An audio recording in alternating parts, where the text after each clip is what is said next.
ഇന്ന് ഞാൻ ക്യാരറ്റ് വെച്ചിട്ടുള്ള റെസിപ്പിയാണ് കാണിക്കുന്നത്. നമ്മളെ നോമ്പ് തുറക്കുന്ന സമയത്തൊക്കെ ചെയ്തെടുക്കാൻ പറ്റിയ നല്ല അടിപൊളി റെസിപ്പിയാണ് കേട്ടോ. എല്ലാവരും ഒന്ന് ചെയ്ത് നോക്കുക, എന്തായാലും ഇഷ്ടമാവും. ഒരു പഴയകാല റെസിപ്പിയും കൂടിയാണ് കേട്ടോ ഇത്. അപ്പോൾ എന്താ ഞാനിവിടെ ഒരു 3 ക്യാരറ്റ് എടുക്കുന്നുണ്ട്, 4 എണ്ണം എടുക്കുന്നില്ല കേട്ടോ. 3 എണ്ണം മതിയാവും നമുക്ക്. നിങ്ങൾക്ക് ആൾക്കനുസരിച്ച് കൂട്ടിയും കുറച്ചൊക്കെ കൊടുക്കട്ടോ, കൂടുതൽ വേണമെങ്കിൽ കൂടുതൽ എടുക്കാം. അപ്പോൾ ഇതാ ഈ ഒരു 3 ക്യാരറ്റ് കൊണ്ടാണ് ചെയ്തെടുക്കുക. വലിയ ക്യാരറ്റ് ആണല്ലോ എന്ന് വെച്ചാൽ 2 എണ്ണം എടുത്താൽ മതി. അപ്പോൾ ഇത് നമുക്ക് തൊലിയൊക്കെ ഒന്ന് കളഞ്ഞെടുക്കണം, നല്ലോണം ക്ലീൻ ആക്കി. ഇത് നമുക്ക് എണ്ണയിലൊന്നും പൊരിച്ചെടുക്കണ്ട കേട്ടോ, കുട്ടികൾക്കൊക്കെ എന്തായാലും ഇഷ്ടമാകുന്ന ഒരു റെസിപ്പിയും കൂടിയാണ്. അപ്പോൾ നമ്മളെ വീഡിയോ കാണുന്നവർ വീഡിയോക്ക് മറന്നു പോകാണ്ട് ഒരു ലൈക്ക് തരണം കേട്ടോ. അതുപോലെ തന്നെ എന്തെങ്കിലും ഒരു കമൻറ്റ്, ഹാർട്ടോ സ്മൈലോ എന്തെങ്കിലും ഒരു കമൻറ്റ് ഇടണം. ഫേസ്ബുക്കിലാണ് കാണുന്നതെന്ന് വെച്ചാൽ ഒന്ന് ഫോളോ ചെയ്യാനും മറന്നു വെറുതെ. പിന്നെ ഫേസ്ബുക്കിൽ ഒരുപാട് ആൾക്കാർ കമൻറ്റ് ഇടുന്നുണ്ട് കേട്ടോ, മാഷാ അല്ലാ, എല്ലാവർക്കും നന്ദിയുണ്ട് കേട്ടോ. പിന്നെ യൂട്യൂബിലാണ് കമൻറ്റ് രേഷം ബേക്കോട്ട് എല്ലാവരും കമൻറ്റ് ചെയ്യാൻ മടിക്കുന്നത് കേട്ടോ, എന്താണെന്നറിയില്ല. അപ്പോൾ ഇതാ ഇതിൻ്റെ തൊലിയൊക്കെ ഒന്ന് കളഞ്ഞെടുത്തിട്ടുണ്ട്. ഇതിനിപ്പോൾ നമുക്ക് കട്ടാക്കിയിട്ടൊന്ന് മിക്സിൻ്റെ ജാറിലേക്ക് ഇട്ട് കൊടുക്കുക. ചെറിയ ചെറിയ പീസാക്കിയിട്ട് കട്ട് ചെയ്തിട്ട് ഇട്ട് കൊടുക്കാൻ ശ്രദ്ധിക്കുക കേട്ടോ. നമുക്കിത് പെട്ടെന്ന് അരിഞ്ഞ് കിട്ടാൻ വേണ്ടിയിട്ടാണ് കേട്ടോ ചെറിയ ചെറിയ പീസാക്കിയിട്ട് ഇട്ട് കൊടുക്കുന്നത്.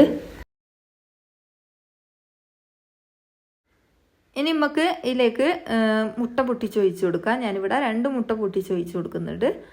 അതും കൂടി ചേർത്ത് കൊടുത്തിട്ട് ഇതിലേക്ക് പാകത്തിനുള്ള ഉപ്പും കൂടി ചേർത്ത് കൊടുത്തൊന്ന് അടിച്ചെടുക്കുക. ആദ്യം വെള്ളം ഇല്ലാണ്ടൊന്ന് അടിച്ചെടുക്കുക. എന്നതിന് ശേഷം കുറച്ച് വെള്ളം ഒഴിച്ചിട്ട് ഇതേപോലെ ഒന്ന് അടിച്ചെടുക്കുക കേട്ടോ. ഇതേപോലെയാണ് നമുക്ക് വെള്ളം ഇല്ലാണ്ട് അടിച്ചാൽ കിട്ടുക കേട്ടോ. പിന്നെ കുറച്ച് വെള്ളം ഒഴിച്ചിട്ട് നമുക്കിത് നല്ല പേസ്റ്റ് പോലെ അരച്ചെടുക്കാം. ഒട്ടും തരികൾ ഉണ്ടാകാൻ പാടില്ലേ.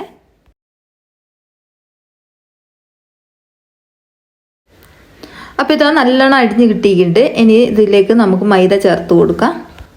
ഇതിലേക്ക് പാകത്തിനുള്ള ഉപ്പ് ചേർത്ത് കൊടുക്കാൻ മറന്നു പോയിന് കേട്ടോ. അപ്പോൾ ഉപ്പും കൂടി ചേർത്ത് കൊടുത്തിട്ട് ഒന്നും കൂടി അടിച്ചെടുത്തിട്ടുണ്ട്. ഇതിലേക്ക് ഈ ഒരു ഗ്ലാസ്സിന് 2.5 ഗ്ലാസ് മൈദ ചേർത്ത് കൊടുക്കുന്നുണ്ട്. നിങ്ങൾ ഏത് ഗ്ലാസ്സാണ് എടുക്കുന്നതെന്ന് വെച്ചാൽ ആ ഒരു ഗ്ലാസ്സിൻ്റെ അളവിലെടുത്താൽ മതി കേട്ടോ. അപ്പോൾ ഇതാ 2.5 ഗ്ലാസ് മൈദ ചേർത്ത് കൊടുത്തിട്ടുണ്ട്. കുറച്ചും കൂടി വെള്ളം ചേർത്ത് കൊടുത്തിട്ട് ഒന്ന് അടിച്ചെടുക്കാം. നമുക്കിത് ദോശ മാവിൻ്റെ ആ ഒരു പരുവത്തിലാണ് കേട്ടോ കിട്ടേണ്ടത്. നന്ന ടൈറ്റ് വേണ്ട, കുറച്ച് ലൂസായിട്ട് തന്നെ മതി കേട്ടോ. അതാ കണ്ടില്ലേ, ഈ ഒരു പരുവത്തിലാണ് നമുക്ക് കിട്ടേണ്ടത്. ഇനി ഇത് നമ്മൾ നേർപ്പിക്കുന്നൊന്നുമില്ല കേട്ടോ, പിന്നെ ടൈറ്റ് ആക്കൊന്നുമില്ല, ഇങ്ങനെയാണ് കിട്ടേണ്ടത്.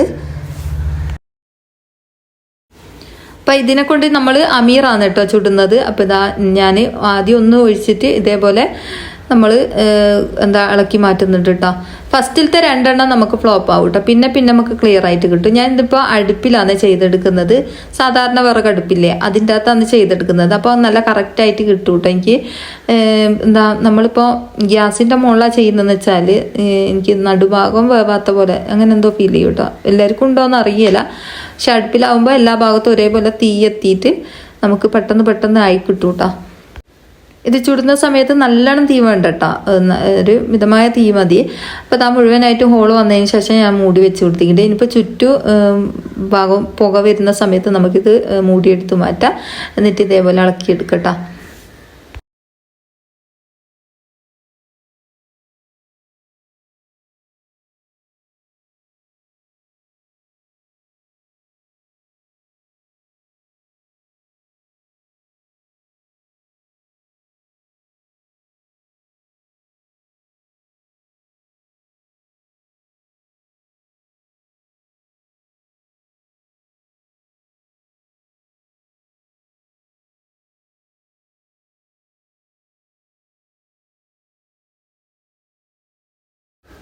അപ്പോൾ മുഴുവനായിട്ട് നമ്മളിത് ഇവിടെ ചെയ്തെടുത്തിട്ട് നല്ല താള് പോലെ ഉണ്ട് കേട്ടോ. എല്ലാവരും ഒന്ന് ഇതുപോലെ ചെയ്ത് നോക്കുക, എന്തായാലും ഇഷ്ടമാവും കേട്ടോ.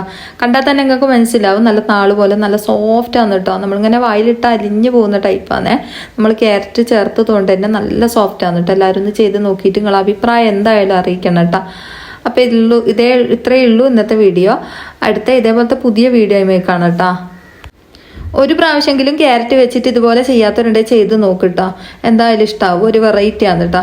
അപ്പോൾ ഇതാ ആദ്യം ഞാൻ പറഞ്ഞല്ലേ 2 എണ്ണം ഫ്ലോപ്പായിരുന്നു. അപ്പോൾ ഇതാ കണ്ടില്ലേ, നല്ലോണം ആരെടുത്തൊക്കെ വന്നതിന്, പക്ഷെ അത് മെല്ലെ ഒട്ടിപ്പിടിച്ചതിന് കൊണ്ട് അങ്ങനെയൊക്കെ ആയി വന്നിട്ടോ. അത് കുഴപ്പമില്ല, അത് നമുക്ക് ക്ലിയർ ആയി വന്നു. ഇതാ നമ്മൾ നോമ്പ് തുറക്കുന്ന സമയത്ത് തേങ്ങാപ്പാൽ നല്ല കട്ടിയുള്ള പാലെടുത്തിട്ടുണ്ട് കേട്ടോ. അതിലേക്ക് ഏലക്ക ചേർത്ത് കൊടുത്തിട്ട് ശേഷം ചുടുവെള്ളം ഒഴിച്ചിട്ട് പാലെടുക്കുക വെച്ചാൽ നല്ല അടിപൊളിയായിട്ട് തന്നെ തേങ്ങാപ്പാൽ കിട്ടും കേട്ടോ.